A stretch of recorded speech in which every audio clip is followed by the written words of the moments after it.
Donald Trump यांच्या वॉशिंग्टनमधील एका परिषदेमधील विधानाने जागतिक तंत्रज्ञान क्षेत्रामध्ये खळबळ माजवली आहे. त्यांनी गुगल, मायक्रोसॉफ्ट, ॲपल यांच्यासारख्या कंपन्यांना भारतीय अभियंत्यांना नोकऱ्या देणे आणि चीनमध्ये फॅक्टऱ्या उभारणे थांबवण्यासाठी सांगितलेले आहे. तसेच अमेरिकन नागरिकांना स्थानिक नोकऱ्या मिळाव्यात अशी मागणी केली आहे. हे अमेरिका फर्स्ट धोरणाचा भाग असून यामुळे तंत्रज्ञानातील नवीन शीतयुद्धाची शक्यता निर्माण झाली आहे. आता अमेरिकन लोकांना अमेरिकेच्या भूमीवरच नोकऱ्या मिळायला हव्यात असं त्यांचं हे एक स्टेटमेंट आहे. आता हे विधान केवळ राजकीय म्हणून त्याला सोडून देता येणार नाही, तर या विधानामागे फार मोठं गणित आणि जागतिकीकरणाच्या बदलत्या दिशेचा इशारा आहे. ट्रम्प यांचं अमेरिका फर्स्ट धोरण असू द्या किंवा पूर्णपणे अमेरिकन बनावटीचं आर्टिफिशियल इंटेलिजन्समधलं तंत्रज्ञान बनवण्याचे मनसुबे असू द्या, या घोषणांमुळे येणाऱ्या काळामध्ये एक नवीन तंत्रज्ञानातील शीतयुद्धाची सुरुवात होऊ शकते. भारतासाठी ट्रम्प यांचं हे स्टेटमेंट चिंता वाढवणारं निश्चितच आहे, पण प्रयत्न केल्यास भारताला या ठिकाणी सुद्धा एक संधी आहे, असे या क्षेत्रातले अर्थतज्ञ सांगत आहे. भारतामधील सॉफ्टवेअर इंजिनियर्स तसेच आय-टी कंपन्यांना मोठ्या प्रमाणामध्ये अमेरिकेमधून प्रोजेक्ट्स मिळत असतात. जर अमेरिका खरंच भारत आणि चीन यांच्यासारख्या देशातील कर्मचाऱ्यांपासून फारकत घेणार असेल, तर त्याचा थेट परिणाम भारताच्या अर्थव्यवस्थेवरती, येथील रोजगारावरती तसेच परकीय चलनावरती सुद्धा होणार आहे. तर दुसरीकडे हेही समजून घेणं गरजेचं आहे, की ट्रम्प यांच्या विधानामुळे, या निमित्तामुळे भारताला स्वतःचं आर्टिफिशियल इंटेलिजन्समधलं तंत्रज्ञान याचसोबत नवीन स्टार्टअप्स उभे करण्यासाठी प्रेरणा मिळू शकते. यासोबतच तशा संधीसुद्धा निर्माण होऊ शकतात. आता हा संपूर्ण विषय फक्त आर्थिक संबंधाचा नाहीये, तर भारताच्या येणाऱ्या भविष्यासाठी एक फार मोठं आव्हान आहे.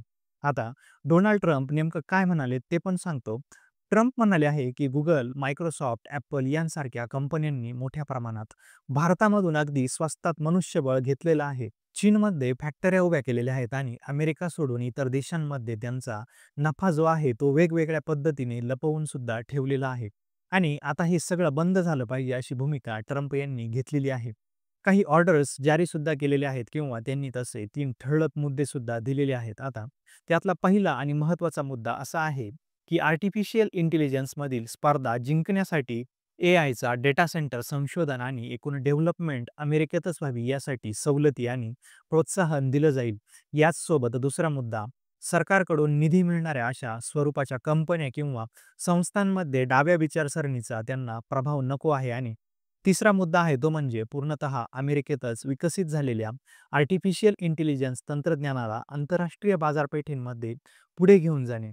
आता ट्रम्प यांच्या या एकूणच धोरणामधून त्यांची संकुचित वृत्ती जरी आपल्याला दिसत असली तरी सुद्धा अमेरिकेच्या दृष्टीने बघायला गेलं तर त्यांच्या अमेरिका फर्स्ट या पॉलिसीसाठी अमेरिकेतल्या प्रत्येक नागरिकासाठी त्यांचे हे धोरण अत्यंत महत्त्वाचं आहे. असं सांगितलं जातंय, ट्रम्प यांच्या निर्णयाचा परिणाम थेटपणे भारतातील सॉफ्टवेअर आणि आर्टिफिशियल इंटेलिजन्समध्ये काम करणारे जे सर्व कर्मचारी आहेत आणि एकूणच हे जे क्षेत्र आहे याच्यावरती होण्याची दाट शक्यता आहे. भारतामधून हजारो इंजिनियर्स दरवर्षी अमेरिकेमध्ये H-1B व्हिसावरती जातात. आता याच्यामध्ये घट होण्याची शक्यता नाकारता येत नाही.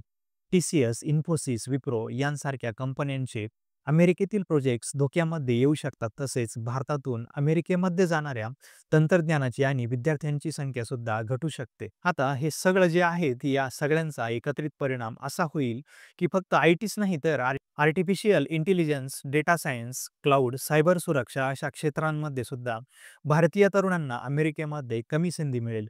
यासोबतच भारतातील एकूणच आय-टी उद्योग हा अमेरिका आणि युरोपमधून येणाऱ्या प्रोजेक्टवरती अवलंबून आहे.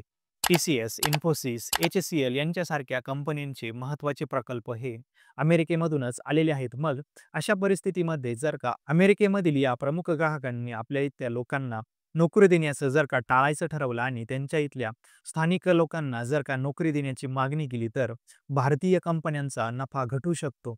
येणाऱ्या काळात ट्रम्प काय धोरण आखतील आणि त्याची काय अंमलबजावणी करतील या संदर्भात अंदाज येत नसल्यामुळे कदाचित अमेरिकन कंपन्या भारतातील गुंतवणूक येणाऱ्या काळामध्ये थांबवू शकतात.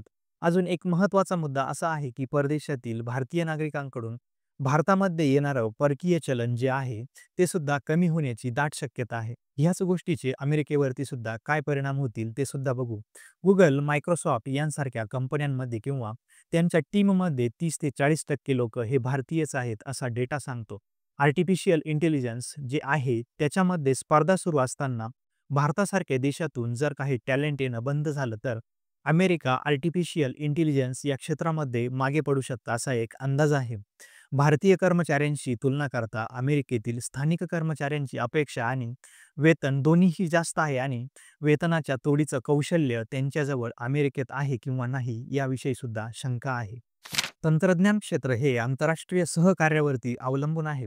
तंत्रज्ञानातील प्रगतीमुळे एकमेकांशी सहकार्य करणं आवश्यक असतं, पण ट्रम्प यांचं धोरण हे नेमकं याच्याच विरोधात आहे आणि या सर्व परिस्थितीमुळे भारतासाठी मात्र संधी निर्माण झालेली आहे.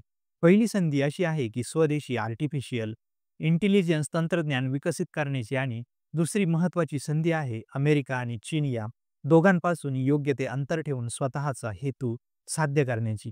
डोनाल्ड ट्रम्प यांच्या या वक्तव्यामुळे एकूणच टेक्नॉलॉजी वर्ल्डमध्ये येणाऱ्या काळामध्ये मोठे बदल होणार आहे असे स्पष्ट संकेत दिसत आहे आणि हीच परिस्थिती भारतासाठी एक मोठं संधीचं दार उघडू शकते. एक आकडेवारी आपण बघू या सर्व विषयाची, म्हणजेच तुम्हाला गांभीर्य लक्षात येईल. भारताच्या आय-टी सेवा निर्यातीमध्ये सुमारे 60% हिस्सा हा फक्त अमेरिकेचा आहे. इन्फोसिस, TCS, विप्रो, HCL यांसारख्या कंपन्यांचे अमेरिकेमधून येणारे उत्पन्न हे 60 ते 70% आहे.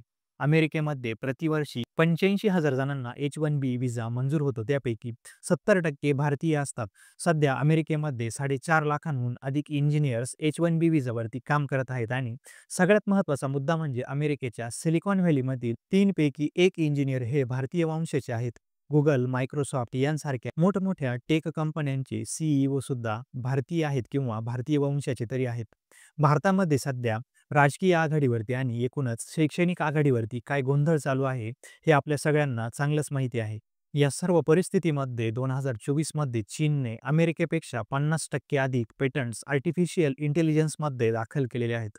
चीनने तब्बल $50 मिलियन हून अधिकच गुंतवणूक ही एकट्या आर्टिफिशियल इंटेलिजन्ससाठी केलेली आहे आणि भारतामध्ये काय चालू आहे हे आपल्या सगळ्यांना माहितीच आहे.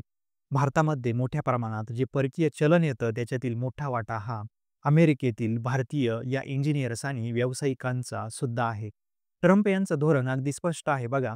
त्यांच्यासाठी अमेरिका सर्वप्रथम आहे. अमेरिकेतील नोकरी, अमेरिकेतील तंत्रज्ञान आणि अमेरिकेची सुरक्षा फक्त आणि फक्त अमेरिकन लोकांसाठीच राखून ठेवलेली असली पाहिजे अशी त्यांची भूमिका आहे. आता ट्रम्प यांच्या मतानुसार भारतामधून भरती केल्यामुळे अमेरिकन नागरिकांचे रोजगार जात आहेत.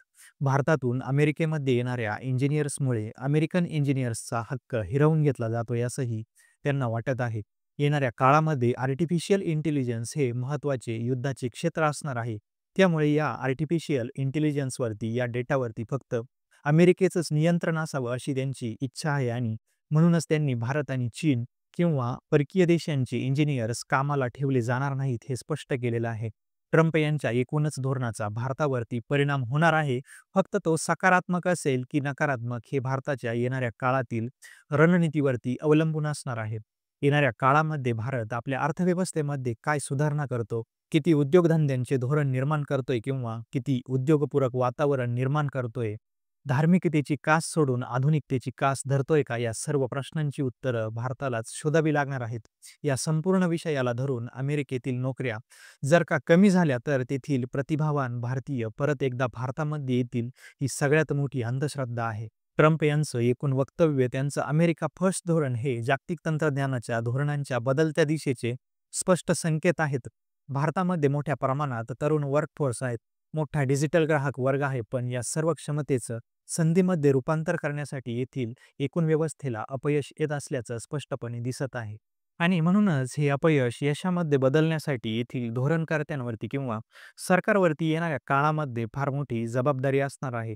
नाहीतर जे धोरण अमेरिकेने राबवलेलं आहे तेच धोरण उद्या युरोप, कॅनडा, जर्मनी आणि ऑस्ट्रेलिया सारखे देश राबवण्याची शक्यता नाकारता येत नाही आणि अशा वेळेस आपल्यासमोर कोणताही पर्याय असणार नाही. या व्हिडिओमध्ये दिलेली माहिती जर का तुम्हाला आवडली असेल तर व्हिडिओला लाईक करा आणि कमेंट बॉक्समध्ये तुमचे विचार नक्की मांडा. भेटू पुढच्या एका नवीन भागामध्ये. तोपर्यंत जय हिंद, जय महाराष्ट्र.